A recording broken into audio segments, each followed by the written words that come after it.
अरे सर विकास के नाम के लिए हो रहा है पर्यटन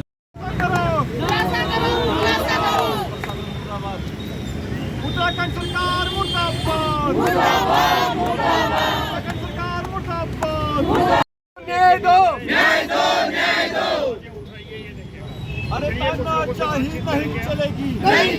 आज दो अभी दो, अभी दो, अभी दो। आज दो अभी दो, न्याय दो, न्याय दो। आवाज दो, आवाज दो।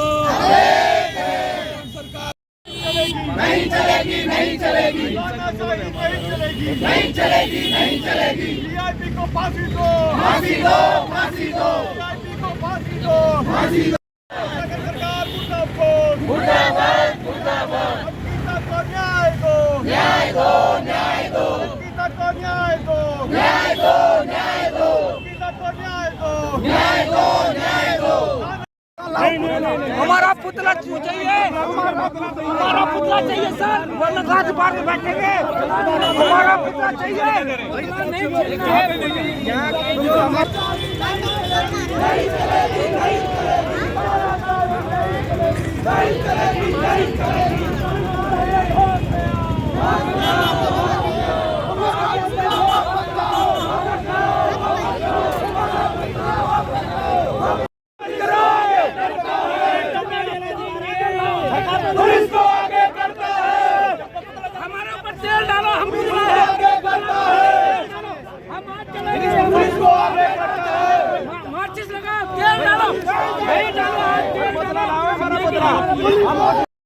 आवाज दो, आवाज दो, आवाज दो।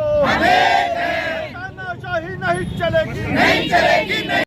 जाना होगा, तुमको आना होगा, वरना तुमको जाना होगा। सरकार शर्म करो, शर्म करो, शर्म करो। सरकार शर्म करो, शर्म करो, शर्म करो। शर्म नहीं तो डूब मरो, डूब मरो, डूब। हम जिस तरह से हमने देखा कि अंकिता भंडारी के लिए संघर्ष के लिए लड़ाई चल रही है लगातार 2 वर्षों से, और कल हमने देखा जिससे फर्जी मुकदमों में आशुतोष नेगी को फंसाया गया और गिरफ्तार करके जेल भेजा गया, वो बहुत निराशाजनक है। तो उसके विरोध में और अंकिता भंडारी को न्याय दिलाने के लिए जैसे मुख्यमंत्री ने कहा कि फास्ट ट्रैक कोर्ट से सुनवाई होगी, वीआईपी गैस का नाम उजागर होगा, और इस तरह से जो बुलडोजर तोड़ने वाली विधायिका थी रेणु बिष्ट पे कार्रवाई होगी, वो कुछ भी अभी तक नहीं हुआ है। तो उसको लेकर हम आज इकट्ठे हुए हैं और सरकार की आंखें खोलना चाह रहे हैं। अंकिता को न्याय दो, न्याय दो, न्याय दो। अंकिता को न्याय दो, न्याय दो, न्याय दो। मोदी प्रशासन, मोदी प्रशासन, मोदी प्रशासन, मोदी प्रशासन। आशुतोष नेगी को रिहा करो, रिहा करो, रिहा करो। आशुतोष नेगी को न्याय दो, अंकिता को न्याय दो, न्याय दो, न्याय दो। अंकिता को न्याय दो, न्याय दो, न्याय दो। अंकिता को न्याय दो, न्याय दो, न्याय दो। वीआईपी को फांसी दो, फांसी दो, फांसी दो। वीआईपी को फांसी दो, फांसी दो, फांसी दो। ठेकेदारों को फांसी दो, फांसी दो, फांसी दो। ठेकेदारों को फांसी दो, फांसी दो, फांसी। देखिए, बहुत ही शर्मनाक है और दुखद है इस राज्य के लिए, इस राज्य की बच्चियों के लिए बहुत दुखद है, क्योंकि जिस अंकिता भंडारी की लड़ाई के लिए जनता सड़कों पे घूम रही है, लगातार न्याय की मांग कर रही है, और ये जो सरकारें हैं इनके कान पे जूं तक नहीं रेंग रही है। और हम ये भी देख रहे हैं कि जो भी इस न्याय की आवाज़ को उठाता है उसे तानाशाही रवैया दिखा के ये सरकारें जेल में डाल दे रही हैं। तो ये बहुत ही दुर्भाग्यपूर्ण है। बेटियों की बड़ी बड़ी बातें करने वाली ये सरकार आखिर में बेटियों को कितना सुरक्षित कर पा रही है, ये अंकिता भंडारी के केस से नजर आता है।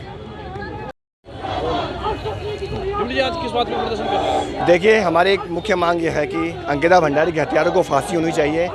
अंकिता भंडारी के मामले की सुनवाई फास्ट ट्रैक कोर्ट में होनी चाहिए, जैसा मुख्यमंत्री ने घोषणा की थी। वीआईपी का खुलासा होना चाहिए। इसके साथ ही साथ जिस महिला विधायक ने रातों रात रिजॉर्ट पे बुलडोजर चलाया और सबूत मिटाने की पूरी कोशिश की, उनके खिलाफ भी कार्रवाई होनी चाहिए। ये हमारी मांग है। इसके साथ ही साथ जो इस लड़ाई को मुखरता से लड़ रहे हैं पत्रकार आशुतोष नेगी जी, जिनको सोची समझी साजिश के तहत जेल में डाला गया है, उन पर झूठे मुकदमे दर्ज किए गए हैं, उन्हें रिहा करने की हमारी मांग है।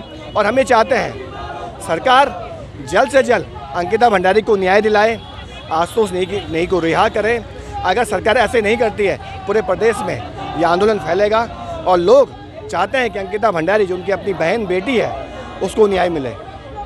ये सीधे सीधे सियासत से जुड़ा हुआ मामला है और जो लोग जो ताकतें अंकिता भंडारी हत्याकांड की जो लड़ाई है इसको कमज़ोर करना चाहते हैं, जाहिर सी बात है कि वही लोग उनकी गिरफ्तारी में सीधे सीधे से शामिल हैं। पहले अंकिता भंडारी की जो लड़ाई लड़ रहे हैं भाई आशुतोष नेगी, पहले उनकी पत्नी का ट्रांसफ़र करना, फिर उनके जो एडवोकेट है उनकी पत्नी का ट्रांसफ़र करना, सेम डे उन पे SC ST का मुकदमा लगाना, जबकि ये अपने आप में विवादास्पद विषय है कि वो व्यक्ति जो है SC ST का है भी या नहीं है।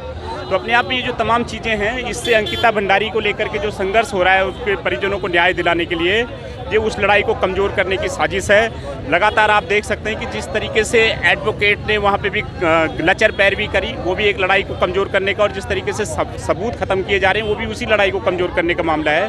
तो इस गिरफ्तारी को सीधे सीधे अंकिता भंडारी को लेकर के जो संघर्ष चल रहा है उस संघर्ष को कमज़ोर करने की दृष्टि से देखा जाना चाहिए। देखिए, आशुतोष नेगी एक बहुत ही निर्भीक पत्रकार है और उत्तराखंड सरकार ने जिस प्रकार से वहाँ पर चाहे वो रिजॉर्ट को तोड़ने का काम किया, सबूत मिटाने का काम किया और केस को प्रभावित किया और जो उसके अपराधी है उनको फांसी की सज़ा अब तक नहीं हुई, उसी घटनाक्रम का एक हिस्सा जो हमारा ये पत्रकार आशुतोष नेगी है, कहीं ना कहीं आशुतोष नेगी को गिरफ्तार करके ये उस केस को भी प्रभावित करना चाह रहे हैं। सरकार की ये मंशा है कि ये केस जो है आशुतोष नेगी को गिरफ्तार करने के बाद प्रभावित किया जा सकता है और वो इस प्रयास को कर रहे हैं। दूसरी बात, आशुतोष नेगी शुरू से इस केस को उठा रहे हैं और सबसे पहले हम जा कर के लक्ष्मण झूला थाना में जो है हमने जो है धरना प्रदर्शन किया और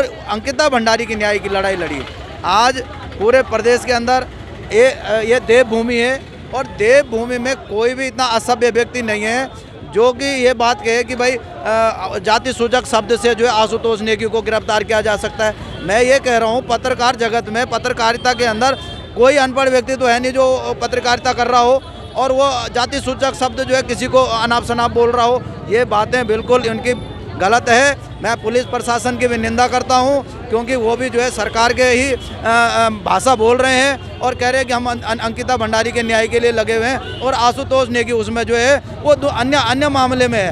भाई अन्य मामले इस प्रकार के पूरे उत्तराखंड के अंदर ऐसे कोई जाति सूचक मामले आज तक ना आए और अगर इस मामले में आया तो सरकार को ये भी समझना चाहिए था, अगर वो ईमानदार है और वास्तव में ईमानदारी से न्याय प्रिय ढंग से जो है अंकिता भंडारी के लिए न्याय का काम कर रही है तो आशुतोष को इस मामले में छेड़ना भी नहीं चाहिए था, क्योंकि वो उससे पूछे कि वाकई भाई तो ऐसी कोई बात है, अमर्यादित शब्द तो पत्रकार बोलने को कोई मीनिंग ही नहीं है और वो रातों रात उसको जो है इस तरह से गिरफ्तार कर रहे हैं जैसे कि आतंकवादी कर रहे हैं। आतंकवादी को ऐसे कॉर्डन लगा के, अम्बुश लगा करके, घात लगा के हमला कर रहे हैं। बताइए, घात लगा के पकड़ रहे हैं। तो ये कोई सरकार जो है की जो है तानाशाही चल रही है और सरकार मनमानी से जो है अपनी सीट को भी बचाने कहीं ना कहीं आशुतोष नेगी जो है उसको प्रभावित कर रहा है लोकसभा पौड़ी को।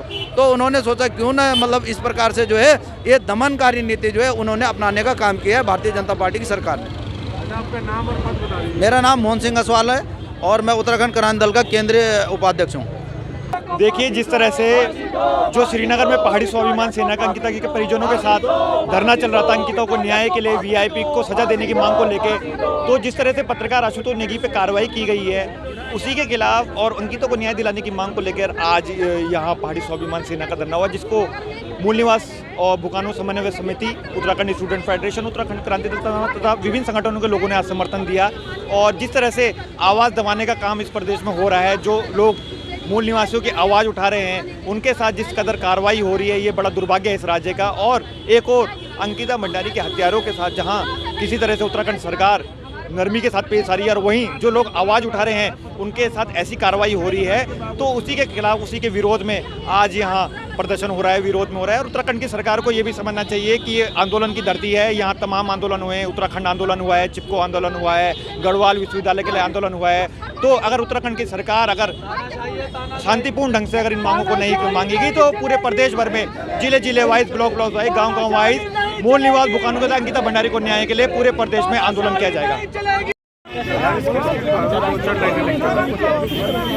हमारा पुतला